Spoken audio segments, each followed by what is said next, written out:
You learned that you had to treat players differently. You couldn't have the same rules for everyone. No, and I tried to tell them that. I didn't like them all the same. I loved them all the same, I hope, but I didn't like them all the same any more than they like each other all the same. He would say, I'm not going to like all of you this equally, but when it comes to basketball, I'm going to make basketball decisions. And I think that took a lot of pressure off and made guys feel like they could be themselves, whether he was as affectionate toward them or not. Coach Wooden was often criticized for having a double standard, that guys, troublemakers like Jamal and Kenny Washington would get away with everything. And when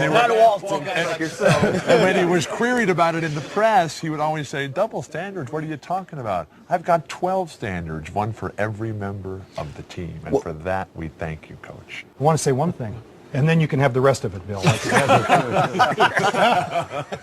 I go out and visit with Coach periodically, and I really enjoy bringing some people along with me who have not met him. And the response when we leave is overwhelming. People with tears in their eyes saying, this is the highlight of my life. And those are the kind of things that we've had in our lives ever since we were 17 years old for all of these years. It's really, it's an honor for us to have been around this man. He's a national treasure. When did you realize that it was more than just words, that it was something, a way of living your life? It took a long time. And then you kind of wake up and you go, gosh, I'm kind of doing what he used to always say to do. Do not mistake activity for achievement.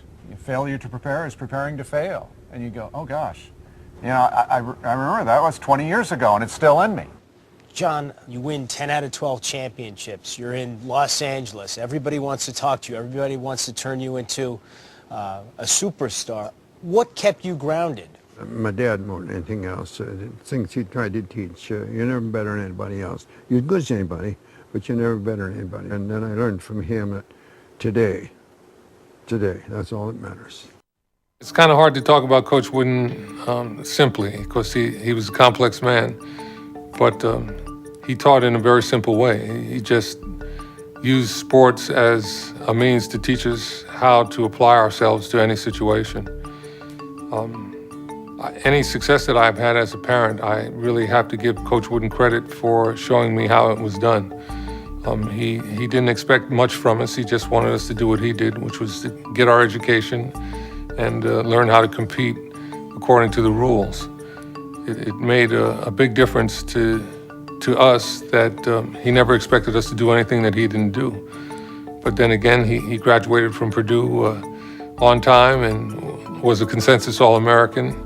So he set quite an example, and it made us possible to understand that we could do it, but it took some work, and he showed us how to do it. He was more like a parent than a coach. He really was a very selfless and giving human being, but he was a disciplinarian. And we learned all about those aspects of life that most kids want to skip over.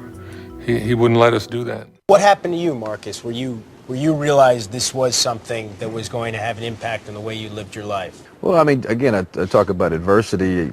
I don't want to go through a whole litany of things, but losing a child in a drowning accident, for me at the time, it didn't seem like I'd be able to come back, to come back and return from. But I can remember talking to Coach around that time. I just remember feeling better about things as best as I could at that particular time. And that kind of set the ball rolling. Started to remember some of the other things. And again, like I said, we were almost programmed, and a lot of that stuff is kind of buried deep inside, and it takes something to happen in your life to spark the memory. And then, oh yeah, I remember Coach Wooden mentioning that.